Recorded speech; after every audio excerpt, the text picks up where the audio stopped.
Ninawasalimu wapenzi watazamaji popote mlipo, hamjambo. Karibu niwapashe yale ambayo yameweza kutendeka. Mimi ni Bwana Ezra. Kila ambacho nawaomba, kama kuna yeyote mwenye ananitazama kwa mara ya kwanza, chukua sekunde yako 1, 2, 3 mkapige subscription, kwa sababu hiyo ndio njia moja ya kuweza kuinua hichi kituo. Serikali ya Muungano wa Tanzania ikiongozwa naye Samia Suluhu wameongeza juhudi za kutaka mazungumzo ya maridhiano baina ya serikali yake ya CCM pamoja na wananchi wa Tanzania haswa Tanganyika pamoja na viongozi wa upinzani. Mpaka nimeweza kuona kwenye magazeti, kuna gazeti ambalo linaitwa Jamhuri, wamepea kipaumbele, wameandika maridhiano, eti kwamba viongozi wanaomba mazungumzo ya maridhiano yaanze haraka, kamati mwafaka ya kitaifa iweze kuundwa. Inaonekana kwamba wanataka kutumia kila mbinu kuweza kuwashawishi wananchi wa Tanzania kuingia kwenye mazungumzo na serikali, kwa sababu inaonekana kwamba Samia ameshindwa kuliongoza taifa haswa baada ya kura za 29 Oktoba mwaka 2025 kushuhudia maafa mengi sana ambayo yanakadiriwa huenda yakawa 10,000 ya vijana wa Tanganyika. Lakini baadhi ya vijana kutoka Tanzania na viongozi wa upinzani Tundu Lissu wamekataa mazungumzo ya maridhiano. Tundu Lissu amesema kwamba kama ni mazungumzo, wacha yeye endelee kukaa kwa jela. Hataki mazungumzo ya maridhiano. Amesema kama serikali inataka kumtoa kwa jela kwa sababu wanataka mazungumzo ya maridhiano, wacha endelee yeye kukaa kwa jela. Hizo ni taarifa za hivi punde. Na vijana wa Tanganyika na wao wamesema kwamba hawawezi wakaridhiana na Mama Samia Suluhu. In fact, kijana mmoja mwenye alikuwa anahojiwa kama huyu alikuwa na taarifa hizi za kusema. Kwanza ni jambo la aibu kusikia wito wa namna hiyo. Ni matusi kwa Watanzania, lakini pia ni kuvunjiana heshima, kwa sababu anaridhiana na nani, kwa sababu gani, kutokea wapi? Tunazungumzia taifa ambalo sasa hivi lina huzuni, lina misiba, lina vilio, una majonzi, watu wana uchungu, watu wameuawa kama kuku. Tunazungumzia serikali ambayo ni batili, haijakiri kwamba tuna shida, haja acknowledge kwamba kuna crisis, kwamba we have a problem, haja acknowledge kwamba watu wameuawa kinyama katika ardhi yao kwa sababu ya kutaka haki katika uchaguzi. Hawajakiri kwamba ni watu wangapi wameuawa, ni watu wangapi wamepigwa risasi wakauawa, ni watu wangapi wako vituo vya polisi, ni watu wangapi wamepotezwa, ni watu wangapi wamelazimika kukimbia nchi, ni familia ngapi hazioni miili ya ndugu zao, ni familia ngapi watoto wao wamepelekwa jela kwa sababu ya mashtaka ya kijinga ya uhaini. Watoto wadogo wa miaka 20, 22, 23 wanapelekwa jela kwa makosa ya uhaini. Kosa kubwa kabisa katika sheria zetu za Tanzania, ambalo adhabu yake ni kunyongwa hadi kufa. Alafu unakuja unazungumza maridhiano katika nini? Uridhiane na nani? Kwa sisi tunahuzunika, sisi tuna msiba, tuna misiba, tumefiwa. Tunakuwa targeted kwa ajili ya kuuawa, tumekuwa enrolled kuwa candidates wa kunyongwa hadi kufa. Tunaishi kama digidigi katika nchi yetu. Hali ya usalama haijarejea hata kidogo. Na tunapozungumza asubuhi hii bado hali ni tense. Tuko kama tuko vitani. Ukitoka nje ya nyumba unakutana na askari, unakutana na watu wamevaa nguo za ajabu ajabu. You don't recognize them. Wana silaha.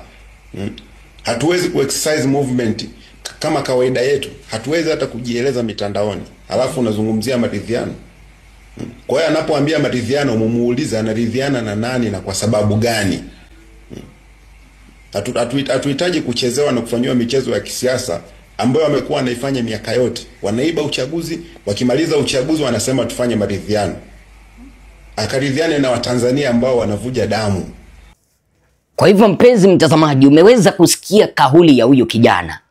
Kauli ya huyu kijana inawakilisha sauti ya vijana wa Tanganyika ambao wamesema kamwe hawawezi wakaridhiana naye Samia Suluhu baada ya vijana wengi kuweza kuuawa Tanzania. Vile vile nimekueleza Tundu Lissu amesema kwamba hakuna siku ambayo wataridhiana na Samia Suluhu. Kwa hivyo unajua Samia Suluhu kitu ambacho anataka ni aweze kupata mazingira tulivu ya kuendesha serikali bila ya pingamizi. Kwa hivyo katika kanda hii mpenzi mtazamaji, ninataka niweze kuchanganua kwa mapana na marefu sababu ambazo zimeweza kufanya Watanzania aswa Watanganyika pamoja na kiongozi wa upinzani Tundu Lissu kukataa mazungumzo ya maridhiano baina ya yeye, baina ya wananchi wa Tanganyika pamoja na Samia Suluhu.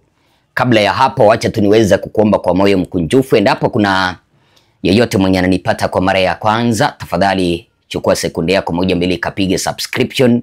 Vile vile sambaza hii kanda iwafikie watu wengi sana, kwa sababu ukifanya hivyo mpenzi mtazamaji, utakuwa umechangia sana kwenye ukuaji wa hichi kituo.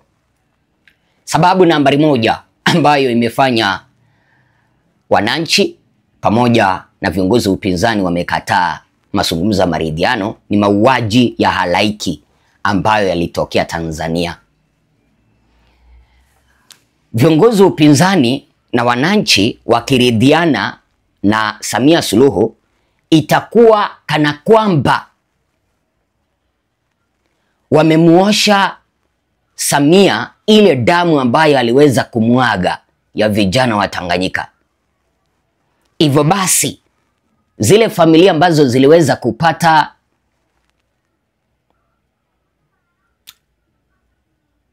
maafa, ziliweza kupigwa na maafa, hazitaweza kupata haki.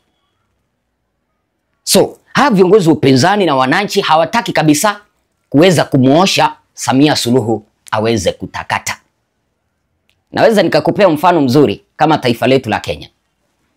William Ruto, rais wa Kenya, hata yeye unajua ni muuaji. Yes, ni muuaji. Aliwaua vijana wa Gen Z wengi sana, zaidi ya 4,000 mwaka uliopita. Lakini palikuwepo na aliyekuwa kiongozi upinzani Raila Odinga mwenye alifariki hivi majuzi. Alimuosha William Ruto akatakata. Tundu Lissu na wananchi wa Tanzania wamesema kwamba ni heri mazungumzo yakae. Ni heri yakae. Sababu nambari 2 ni kwa sababu wananchi na viongozi wa upinzani wanahisi kwamba huu uchaguzi ambao uliweza kutendeka tarehe 29 Oktoba mwaka 2025 haukukuwa wa haki na huru. Viongozi wa chama cha CCM waliweza kuiba kura, wakajitangaza kwamba wao ni washindi. Sasa kama wao waliweza kuiba kura, uchaguzi haukukuwa wa haki na huru, wananchi hawakupewa uhuru wa kwenda kupiga kura kuchagua viongozi wao, maridhiano ni ya nini? Waliiba kura, wanataka sasa waoshwe. Kwa hivyo wizi wa kura ambazo ziliweza kutangazwa eti kwamba Samia alipata kura milioni 31, viongozi wa upinzani wamesema kwamba kama ni maridhiano basi uchaguzi urudiwe, lakini si eti kwamba tunaridhiana muendelee kubaki uongozini. Namba 3, kuna kutoaminiana kwa historia ya kisiasa. Hapa sasa ni baina ya vyama. Kwa miaka mingi siasa hakuna kuaminiana kabisa. Kwenye ulingo wa siasa hakuna kuaminiana. Utapata kwamba serikali ya CCM itaweza kuahidi viongozi wa chama cha Chadema kwamba tutawapea kitu fulani, alafu unapata kwamba wataelewana, alafu baadaye serikali ya CCM ikuje kugeuka viongozi wa chama cha Chadema. Unanielewa mpenzi mtazamaji? Kwa hivyo kuna kutoaminiana, na ukiweza kukumbuka hii serikali ya Mama Samia kutoka hapo nyuma mwaka 2021 wamekuwa wakitumia vyombo vya dola vibaya, wanakamata viongozi hapa na pale. Kwa hivyo kuna kutoaminiana. Serikali inaweza ikatumia sasa vyombo vya dola tena kukandamiza viongozi wa upinzani baada ya kuweza kuridhiana. Vile vile nimekueleza kwamba matokeo ya uchaguzi hayajakuwa ya huru na haki.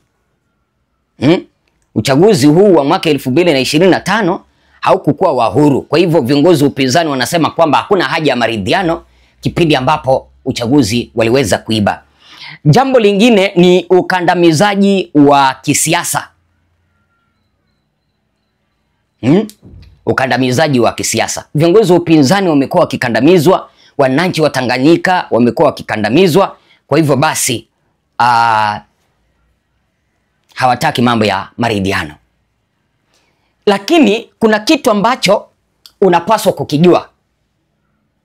Kitu ambacho kimefanya Tundu Lissu hataki kabisa kuridhiana na Samia Suluhu ni nguvu mpya ya mitandao ya kizazi kipya cha Gen Z. Hicho kitu kilitendeka Kenya, mahala ambapo nimekueleza aliyekuwa kiongozi wa upinzani Raila Odinga aliridhiana na William Ruto akamuokoa kutoka kwa wimbi la kupanduliwa kutoka mamlakani. Lakini wimbi la Gen Z lilimchukia mpaka Raila Odinga mwenyewe mwenye alifariki hivi majuzi. Kwa hivyo Tundu Lissu amekataa mazungumzo na serikali kwa kile ambacho anajua hata yeye hapo mbeleni atataka aweze kuchaguliwa kama rais. Akiridhiana na Samia mwenye ameweza kuwaua wananchi sasa hivi, hapo mbeleni ataenda kuchukiwa na wananchi. Wimbi jipya la vijana wa Gen Z ambao sasa hivi wanaonekana ndio wako na kura nyingi litamchukia Tundu Lissu vibaya sana. Kwa hivyo Tundu Lissu hataki kabisa kuhitilafiana na mipango ya vijana wa Gen Z ambao wameweza kukataa serikali ya Samia Suluhu. Samia anajaribu kila namna angalau kuweza kuvutia Tundu Lissu, lakini haiwezekani. Tupatane kwa kanda ijayo.